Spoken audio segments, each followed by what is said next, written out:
In this video, I'm going to take Crayola's Marker Maker and see if I can make markers worthy of a professional artist like myself. This is a child's toy that's never stopped me before. Let's see what we got here. We got little ink bottles. We've got our markers to be made. Apparently, it's that simple. So I'm going to start off with the vanilla experience, basically using only everything that comes in the box, make some markers, make an artwork. That's only the beginning because you have to take it a lot further than that to really push this. I'm gonna try acrylic inks, alcohol inks. Let's see how far we can stretch the Marker Maker with and without the Marker Maker. So after reading the instructions, I deduced the steps required to make my own markers. Step 1, pick your color.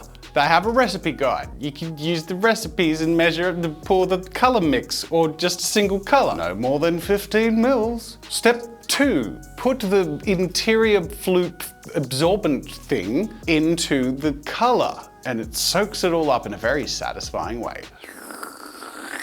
Step 3, put the nib into the plastic housing of the marker. And then step 4, put that into the Marker Maker machine. Step 5, using the provided tweezers, pick out the absorbent thing and put it in the middle of the marker. Step 5, was that 5? 6? Next step, push down that thing and put the cap on the bottom and pull down the mechanism lever to go ka-chunk in a pretty satisfying way to close up your marker. And the final step, set it aside for the stuff to soak through all the way to the end of the nib. In the end, it was that simple. So following those steps, I made all those recipes.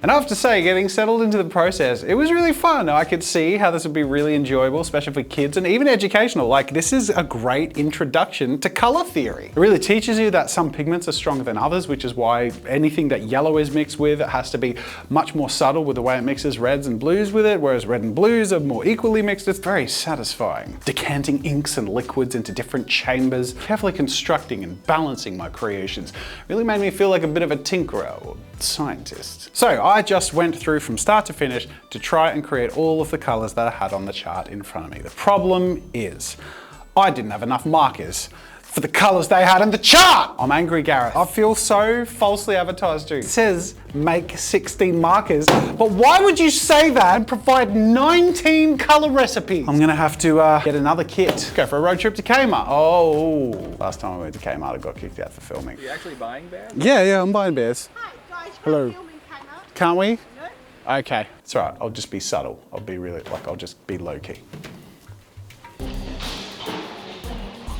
Key to not being caught is you got to maneuver, you got to weave, and you got to pick the black aisles so I blend in. Oh my God, I have so much.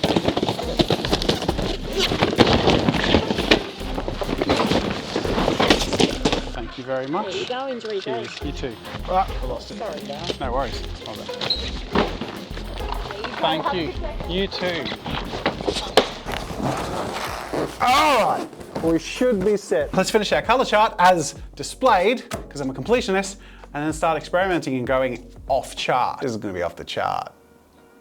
It works pretty well, actually. But to go off chart, I had to finish my chart with the remaining 3 colors. And now I had all 19 markers, and all that was left to do was get creative. And this is where it started to get really fun. It was satisfying mixing the color recipes that were provided, but it was really, really fun and satisfying and made me feel super creative to invent my own colors and see what sort of results I could get. See them immediately as an ink form before deciding to put it into a pen and have it permanently in a clean housing. I will point out that the red ink that I first got off of the one I bought online was like more of a pink or magenta, and then all of the red ones from the Kmart ones I bought were red, meaning all of the color recipes I had would be different if I followed it with the kit that I have now, which is kind of frustrating, but anyway. I just saw it as an opportunity to work with 2 different red tones, so I made my own ingredient and recipe mixes for my own marker colors, which was somewhat limited by the fact that I didn't know if I could dilute the markers to make a lighter tone. What do you use, like water? There's not white ink. And it didn't come with anything remotely close to black, which meant I couldn't darken or desaturate my mixes. So look, you work with what you got, and this was pretty fun.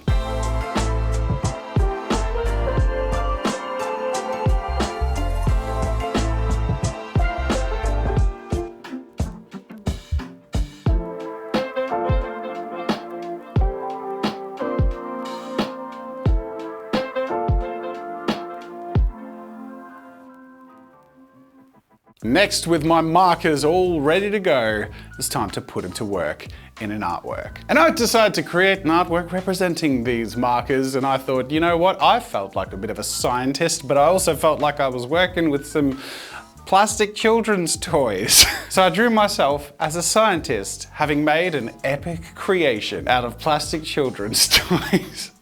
And when it comes to putting the color down, boy oh boy, let me tell you, they felt like using Crayola markers. Which is fine, but you know, it's fun. Look, at the end of the day, this is a kid's toy, and I think it is a great kid's toy. Is it a great art medium? You know, it's not bad, it's just not great. But it was fun. More fun making the markers than using them, unfortunately. And I had some significant limitations to work around. Obviously, the skin tone is pretty harsh right here because I couldn't lighten or dilute the colors. But with that said, I felt like I made something, not just the artwork, but the medium that I made the artwork with, which I did last week when I made my own oil paint. There is something satisfying about it. And all in all, the result's pretty cool. The markers and the artwork.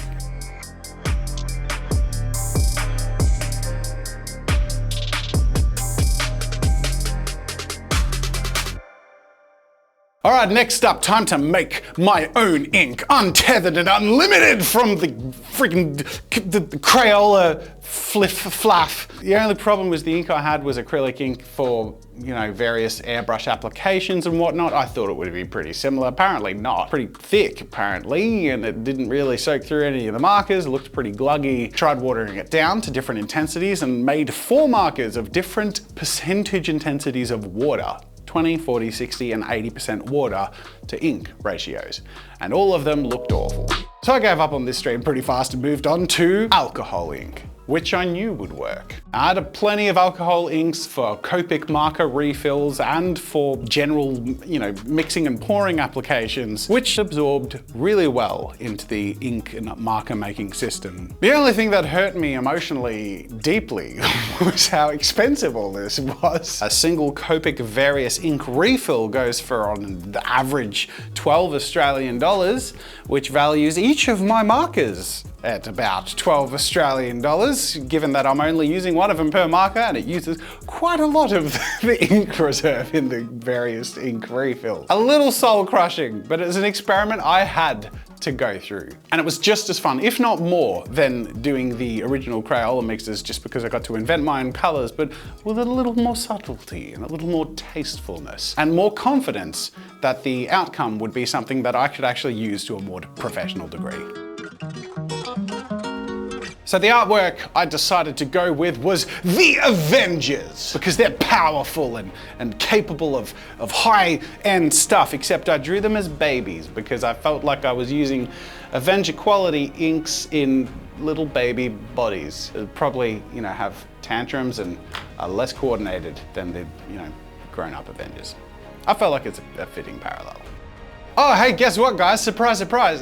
The good quality inks look pretty good when you put them down. The only frustration I had is that I had a pretty limited palette of colors because, well, the ink is so expensive and I had a limited amount of it I wanted to use on this, and I also didn't know what I was going to create before I created it, so some colors I didn't use, and as I was going, I wish I made some other colors. But suffice it to say, this felt like I was just using Copic markers of my own creation that were less enjoyable to use, but I made them, and that's kind of neat.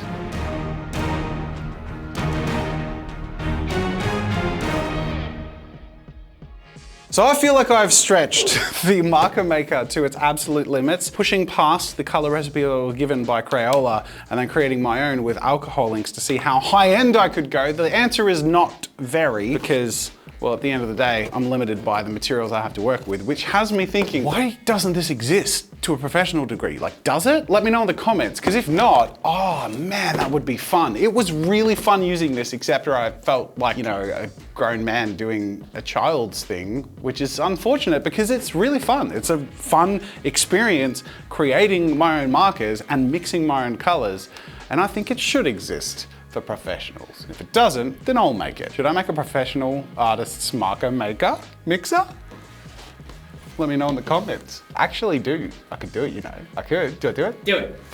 Do it right now. Not right now. Oh. You gotta like this video first. You gotta give me something before I go to work on something like that. Subscribe to see if I do. Actually, no joke, I did make this drawing over 2 years ago of a to be patented marker system, which happened to maybe have to be patented marker mixer. So this is an idea that I've actually already had before I experienced this. So all I'm saying is, experiencing this was pretty cool. Maybe I'll crack out those old drawings and see what happens. Thanks for watching this video, everyone. This was really fun. Like I said, subscribe because I make a couple of art videos every week of all different kinds, and it's always fun and experimental, sometimes juvenile. That's it for now, and until next time, I'll see you later. I just felt like standing over here.